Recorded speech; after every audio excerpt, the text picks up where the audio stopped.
Hey guys, welcome back to my channel. Wandering Littles here, and I'm doing a kind of a different video than I've done in my past videos. We're gonna do a houseplant tour. As I begin going through my houseplants, you will probably notice a common theme. They are all low light houseplants. Pretty much I would say about 80% of my houseplants can do very, very well or thrive very well in low light situations. And then some of my other ones I have underneath a grow light because I just like them and I know they'll die otherwise in my house. Because again, I don't have very much direct sunlight, given that I'm in a townhouse. And I'm on a corner lot, which is great. I still am missing a south-facing wall, which would really help with my houseplant obsession. Although it's probably a good thing that I don't have that any south-facing windows, because I probably have a lot more plants. So I'm going to start with a plant that I would consider kind of the holy grail in the houseplant world. And yes, there is a houseplant world. Just check it out on Instagram. It's a whole houseplant community. And that would be the Pilea peperomioides, and also known as a pancake plant, a UFO plant, Chinese money plant, quite a few names. But these are really, really cool.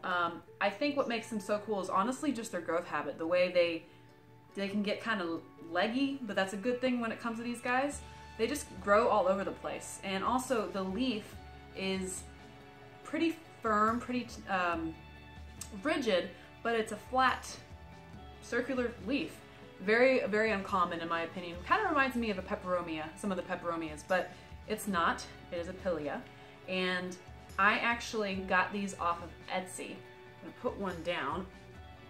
And they're starting to become a little more popular as far as being able to find them. As far as their popularity for people wanting them, it's skyrocketed, but it's still a little more difficult to find them. Most of your nurseries don't have them yet, and you'll probably have to get it off of Etsy or online. But what's really cool about these guys is they will, like most plants, they will put up a little pup. So they've got a little baby right here, and this particular plant has two.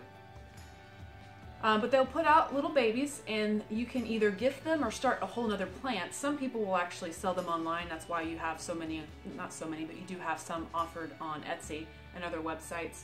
And what's kind of neat about these is you, like I said, you can gift them to friends, and they can start their own plant, and then they can gift their baby or their pup to the next person. So it's kind of like the gift that keeps on giving and passing it forward, that kind of thing.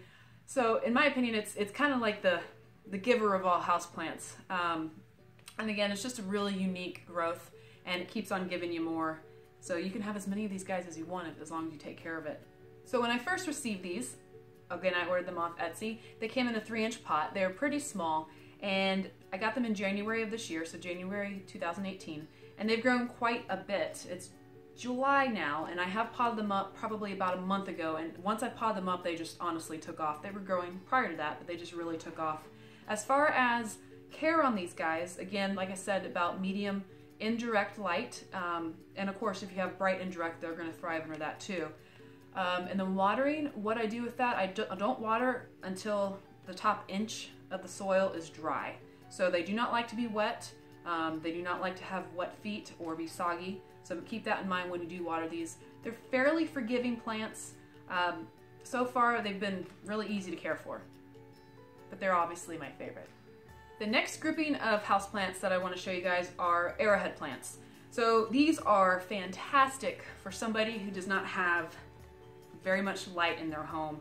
I have these pretty much getting minimal light, and they are very forgiving. This one has a nice kind of pinkish blush color to it, and then this one here has a white variegation. I will say this much, I have noticed that if I don't give it much light, the variegation obviously will go away, which is very common with most variegated plants. So if you do like the variegation, make sure that you are giving it enough light to keep that. I do have one more. This is a perfect example of them thriving in almost minimal light. As you can see, I have quite a few new leaves coming up, and this guy just keeps growing. I will need to trim him, I think, to keep him a little more compact. But still, he is thriving, he's growing, he's happy. However, this was the butterfly arrowhead. So he had more of a white pinkish leaf, and it's gone back to green. So just a thought, you can kind of still see a little bit pink in the veins, But again, it's kind of gone to a lime green, which is still pretty in my opinion. I'm happy with it because most of my plants are really, really deep green because of lack of light in the house. But it's still growing, it's happy, it's putting off new leaves like every day. Really, I can't complain about this plant. Very, very forgiving. And as far as the watering, I only water when it's dry. So really, again, great plant for someone who is starting out and a great plant for someone who doesn't have much light in their home. So the next plant I'm going to show you is the tried and true Sansevieria. Again, another great house plant for somebody with minimal light. Obviously, you're seeing the theme here. Minimal light. Yes, I know. Low light. But this, again, can grow well in direct full sun, believe it or not. I will, little disclaimer on that, if the plant has never even seen direct sunlight, bear in mind that it could get burnt, so you're going to want to slowly inch it out there. But this guy, I actually put him out in the beginning of the summer for probably a month or two, maybe 6 weeks, and he already gave me a little baby because he got a little bit more sunlight than he's used to. And obviously I fertilize him. He has another one in there. He has two. Probably can't see that, but he has two babies. And again, I just put him outside for about 6 weeks, and he's back in now, and he's happy, and I really don't do much to him. Yeah, so anywho, very, very good low light houseplant. Water, I honestly water him probably every 3 to 4 weeks, and really good for people who travel a lot. I have a couple more Sansevieria here. This is a little more of a compact one, and again, I had him outside as well with this guy. And then there's one more Sansevieria that I'd like to show. A little bit different than the other ones. This is the cylinder Sansevieria, and I am also getting a little baby in here. I don't know if you can see that or not. But I'm getting a little baby in here. I'm pretty excited about that. I'm looking forward to being able to get him out of there and put him in another pot eventually. I'm going to let him get a little bit bigger. But again, same situation with this guy. Probably treat this one more like a cactus, to be honest with you.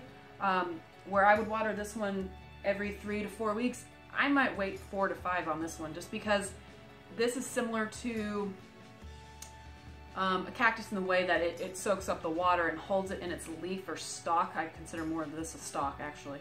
But it's going to hold more water in here, so it's not going to need as much water, so just keep that in mind. So the next grouping of houseplants that I want to show are, again, another tried and true, your pothos. I have two varieties here, the Marble Queen and then the Neon Pothos. Very easy to care for. Really, they just like to be forgotten. I would recommend not overwatering these because they do not like wet feet again, and you can get a lot of rot within them. So that's probably the biggest thing, is people probably kill these because they overwater. And I will say, I'm getting, I think on one of these, a couple brown spots from too much water.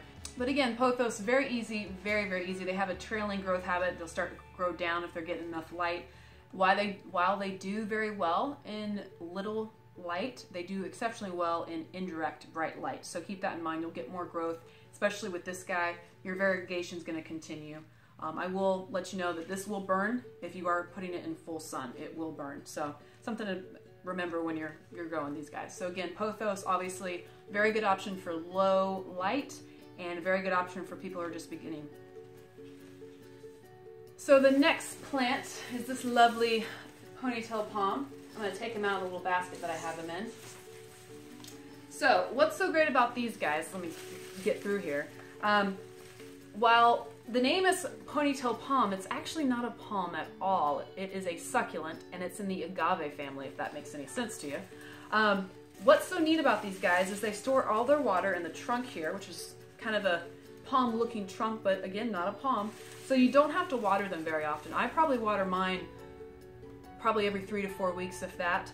And the other awesome thing, while these are a bright and direct full sun plant, you can actually put these in a low light situation, kind of in a dark room, really like a bathroom or something, and they will continue to do well. Just make sure that you still have it outside for about a quarter of the year. So for instance, this guy has been outside all summer, and I'll bring him in probably September, October, when it starts to get a little cool because it is a tropical. So I'll have it outside most of the summer, and then it's going to come right in for the winter all the way through the beginning of next spring. And then when the weather permits and the temperature permits, he'll go back outside. So I can have this in a corner where it gets no sun, and he's still going to do really, really well. So another great option for somebody who has minimal light in their house. What you can do is just get a Ponytail Palm, put it in the corner, and then in the summertime put them outside. So kind of a unique plant. I like how the little blades or the leaves kind of curl, and it gives you a lot of green. So my next plant actually is my newest plant. I just got it. So anyone who's watching who saw me buy this today, you know all about this. So this is actually a type of philodendron. It's a heart-shaped philodendron, I believe a heart philodendron, and it is the Brasil variety. And I just really like it because it has a lot of yellow and deep green in it. So it's a little bit of both as far as kind of like your pothos in the sense of the color, but you're gonna have green mixed in there as well. So kind of has some streaks. I think that's pretty neat. And it's a vine, so it's going to trail and give you a kind of a vine growth habit. So it's perfect for a shelf, bookcase, anything that it can spill over. And again, minimal light with this guy. Obviously, the brighter the light, indirect of course, the more it's going to grow. But again, for somebody like myself who has very little natural bright light, this is going to do really well in my house. And again, just you're just going to water when it's dry. So a very easy one to take care of. Once again, this is the heart-shaped philodendron, and it is the Brasil. Okay guys, that concludes my houseplant tour, part 1. As I was gathering all my houseplants to show you in this video, I realized that I have a lot more houseplants than I thought. So we're gonna break this up into a couple videos, so a couple parts in this series. So obviously look forward to the part 2 that's gonna come at you probably next week. And as always, if you have any questions, please feel free to ask in the comment section below, and like, subscribe, and share this video for me. Thanks.